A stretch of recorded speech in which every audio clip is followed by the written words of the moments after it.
The Lord be with you. And with your A spirit. reading from the Holy Gospel according to John. Glory to you, O Lord. The Jews quarreled among themselves, saying, "How can these men give us his flesh to eat?" Jesus said to them, "Amen, amen, I say to you, unless you eat the flesh of the Son of Man and drink his blood, you do not have life within you. Whoever eats my flesh and drinks my blood has eternal life, and I will raise him on the last day. For my flesh is true food, and my blood is true drink. Whoever eats my flesh and drinks my blood remains in me, and I in him.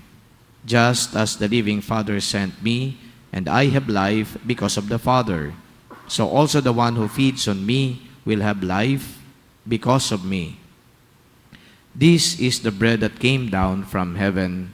Unlike your ancestors who ate and still died, whoever eats this bread will live forever." These things he said while teaching in the synagogue in Capernaum. The Gospel of the Lord. Praise to you, Lord Jesus Christ. Magandang hapon po sa inyong lahat. Baka po nagtatanong kayo, saan ba nanggaling si Father Jerome sa ilang araw na wala po ako at hindi nakapagmisa? Alam ko naman na pag-usapan na yan ng iba. Pero hindi pa nakakaalam, nagkaroon po kami ng rest and recollection. Kami pong mga pari dito sa Vicariate of St. John the Baptist. So we went to Bangkok and then kami po ay 12 na pari. Taon-taon po ginagawa namin yan after the Holy Week, commemoration. Kasi binibigyan namin ng pagkakataon na kami ho ay makapagpahinga at higit sa lahat ay makapag-banding din at makapag-share ng aming mga karanasan bilang pari. And I am very happy because marami pong mga pari ang sumasama dito po sa tauna namin na gathering. At ngayon nga ay merong 11 priests plus 1 deacon. So almost all churches or parishes, chaplaincies were represented in that RNR. Bakit naman, Father, doon pa kayo pupunta? Yun po gusto namin eh.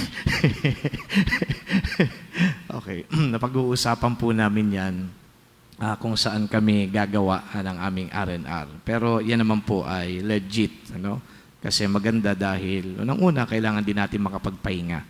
Kayo, tatanungin ko kayo, nakapagbakasyon na ba kayo? O baka hindi pa, kasi puro kayo kayod. Puro kayo trabaho. Kapag puro trabaho, puro kayod, ang justification natin dyan, siyempre kailangan nating mabuhay o kumita. Dahil kapag hindi tayo kumayod, wala tayong kita, hindi tayo mabubuhay. Tama naman. Pero you have to remember also that life is all about balance.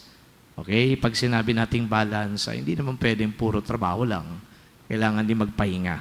Even God rested, di ba? Remember the 7 days of creation? O ano yung 7th day? Anong ginawa niya?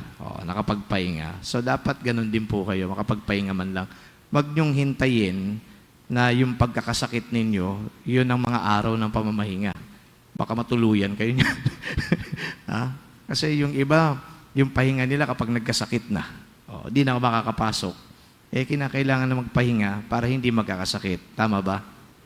Yung iba naman, wala naman kaming gagastusin, Father.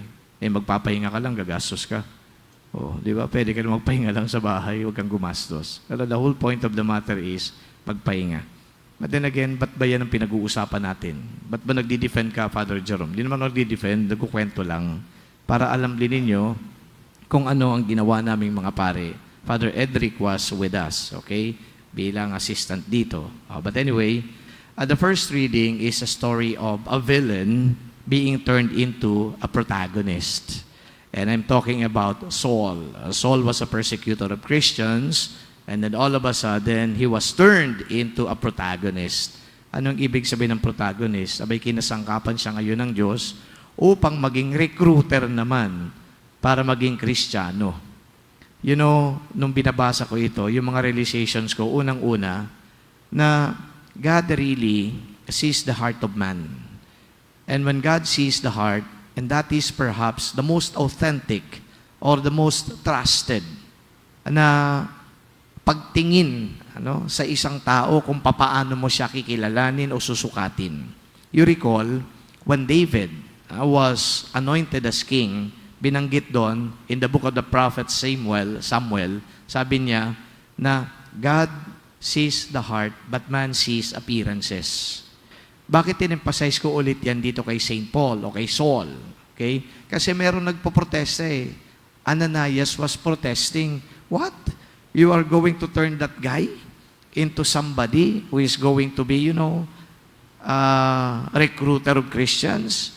No, he is a very vicious man. You cannot do that. Parang ganun kagad ang iniisip. Pero sa Diyos, nakita niya siguro kung anong klase ng tao din itong si Saul. Kaya hindi siya nag-atubili. Ika nga, he didn't have second thoughts. Turning him into somebody. And now, as you know, Saul became one of the ardent, preachers of the word. Talagang inikot niya halos itong mundo para lang ipamahagi yung salita ng Diyos. So, unang-una, nakikita ng Diyos ang kakayahan ng isang tao. Sa mata ng tao, maaring yan ay hindi maganda, hindi tama, maaring yan ay masamang tao, pero sa Diyos, iba kanyang pagtingin. So, we rely on that particular aspect. Pangalawa na nakita ko dito, kapag ang biyaya ng Diyos gumalaw na, walang imposible. Tayo nagdadasal, tayo gumagawa ng mga bagay, nagtatrabaho, tayo gumagawa ng kung ano-ano para ma-achieve natin kung anong gusto natin. Almost always, I will tell you na hindi naman natin lahat nakukuha yan eh. Not all things that we are, doing, merong achievements, merong success. Merong mga failures din. Pero kapag ang Diyos na kumilos, yan ang sinasabi lagi na walang imposible. Nothing is impossible. And this is, I think, a reiteration of, the most prominent messages that we can find in the scriptures. Nothing is impossible with God. God is love, God is generous, God is, lahat.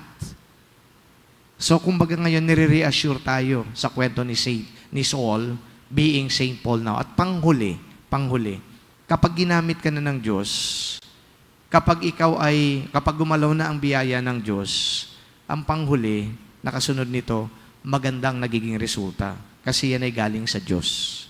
We can always be assured that when God intervenes, when God does things, lahat ng yan makabubuti. And when Paul preached the word and then also appointed or chose the many collaborators that he had, nakarating sa atin yung salita.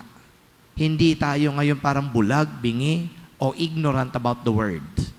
At yan ay makikita natin dahil sa ginawa na pagpupursige nitong si Saul who later on became St. Paul. Maganda ang result. So today, brothers and sisters, this story of a villain now becoming a protagonist for the Lord is also a story of our life. Yes, we are not villains.